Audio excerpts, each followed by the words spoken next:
Et que je puis bien dire avec ce grand philosophe de l'Antiquité, qui taira, guerra. Et qu'un malheur ne vient jamais sans l'autre. Il n'avait qu'une seule femme qui est morte.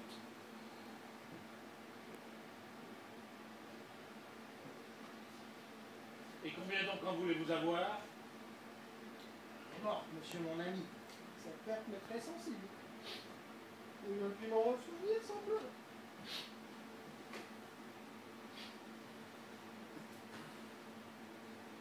Je n'étais pas fort satisfait de sa conduite. Et nous avions le plus souvent disputé ensemble. Mais enfin, on rajuste toute chose. Non, je la pleure. Si elle était en vie, nous nous querellerions. De tous les enfants que le ciel m'a donnés, il ne m'a laissé qu'une seule fille. Et cette fille est toute ma peine. Car enfin, je la vois dans la mélancolie la plus sombre du monde, dans une tristesse épouvantable. Il n'y a pas moyen de la retirer, et dont je ne saurais même apprendre la cause. Pour moi, j'en perds l'esprit, et j'aurais besoin d'un bon conseil sur cette matière. Ma nièce, vous, ma voisine, vous, mes compères et mes amis, je vous prie de me dire tout ce que je dois faire. Pour moi, je tiens que la braverie et l'ajustement est la chose qui réjouit le plus les filles. Et si j'étais que de vous, je lui achèterais dès aujourd'hui une belle garniture de diamants, de rubis ou d'émeraudes. Et moi, si j'étais à votre place, j'achèterais une belle tapisserie de verdure ou de personnage que je ferais mettre à sa chambre pour lui réjouir la vue et l'esprit. Pour moi, je ne ferais point tant de façon, et je la marierais fort bien, et le plus tôt que je pourrais, avec cette personne qui vous la fit, dit-on, demander il y a quelque temps. Moi, je tiens que votre fille n'est point du tout propre pour le mariage. Elle est d'une complexion trop délicate et trop peu saine. Et c'est la vouloir envoyer bientôt en l'autre monde que de l'exposer comme elle est à faire des enfants. Je vous conseille de l'envoyer dans un couvent, où elle trouvera des divertissements qui seront mieux de son humeur. Tous ces conseils sont admirables, assurément. Mais je me tiens un peu intéressé et trouve que vous me conseillez fort bien pour vous. Vous êtes orpheline, Madame Joss. Et votre conseil sont celles qui a envie de se défaire de sa marchandise. Vous vendez des tapisseries, Monsieur Guillaume. Et vous avez la mine d'avoir quelques tentures qui vous incommodent. Celui que vous aimez, ma voisine, a, dit-on, quelque inclination pour vous. Et vous ne seriez pas fâché de la voir la femme d'un autre. Quant à vous, ma nièce,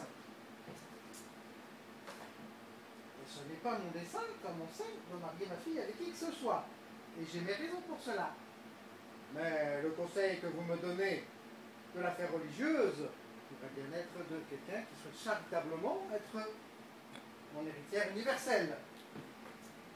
Aussi, messieurs et mesdames, quoique vos conseils soient les meilleurs du monde, vous trouverez bon, s'il vous plaît, que je n'en suis aucun.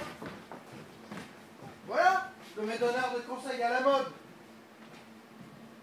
Ok, c'est pas mal du tout. Il y a un truc auquel il va falloir que tu penses, c'est que tu anticipes sur leur demande. Ils sont venus à ta demande. Et ils vont répondre en fonction de ce que tu leur demandes. D'accord? C'est toi, c'est la pub de Carrefour. C'est moi qui décide. Et c'est toi qui décides là-dessus. À chaque fois, et pour chaque personnage. Hein? Donc, quand tu vas vers eux, tu n'attends pas qu'ils te donnent leur avis, tu attends qu'ils te plaignent. Tu attends simplement qu'ils te plaignent, sauf que aucun d'entre eux ne va jouer le jeu. Et c'est là où ça va t'énerver. Où tu vas te dire, mais je ne les ai pas fait bien pour ça. Je les ai fait venir Ils me plaignent et ils me plaignent pas. Bon, bah alors toi, t'es Orphée, toi c'est pour me vendre, c'est Kairi, hein, donc tu les gages. Et il faut que tu les fasses dégager les uns après les autres. Comme tu vas anticiper en amont chaque question que tu vas leur poser.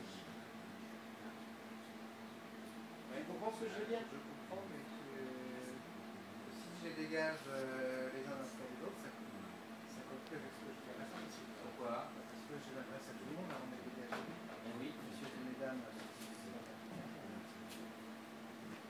Et je veux Dans la dire, coulisse. au moins le fait du temps. Tu t'adresses à la coulisse. Tu peux tout à fait t'adresser à la coulisse. Ils sont partis, ils sont plus là. Ainsi, messieurs et mesdames, et tu leur parles de loin, hein, quoique tous vos conseils sont les meilleurs du monde, vous trouverez bon, s'il vous plaît, que je n'en suive aucun. Oh, merde alors. Voilà de mes donneurs de leçons à la mode qui se mêlent les affaires des autres. Hein. Et anticipe aussi sur tes répliques. Hein. À chaque fois que tu vas les voir, elle est morte, monsieur mon ami, cette perte m'est sensible et je ne puis me ressouvenir sans pleurer. Attention déjà parce qu'on n'entend pas vraiment bien ce que tu dis. Donc, articule parce que tu baisses énormément ta voix. Donc pense vraiment à articuler très fort là-dessus. Je n'étais pas fort satisfait de sa conduite et nous avions le plus souvent dispute ensemble. Mais enfin, la mort a juste quelque chose. Genre, tant que hein. Elle est morte, je la pleure. Oh, tu la pleures des fausses morts. Hein. Des fausses morts, là. Des caisses aussi. Hein. Si elle était en vie, nous nous querellerions, de toute façon. La preuve par de tous les enfants que le ciel m'avait donnés, il ne m'a laissé qu'une fille. Et cette fille est toute ma peine. La peine en même temps ma rage. Hein. Peine égale arme. Pour toi dans ta tête. Hein. Cette fille est toute ma peine. M'énerve. D'accord? Car enfin, je la vois dans une mélancolie la plus sombre du monde. Pour moi, j'entends l'esprit et j'aurais besoin d'un bon conseil sur cette mère. Il y a le flash, ça modifie la... Oui. Pardon?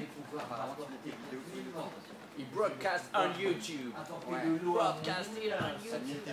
Oui, tu vas sur YouTube et tu tapes Bourrel 1, tu vas les trouver.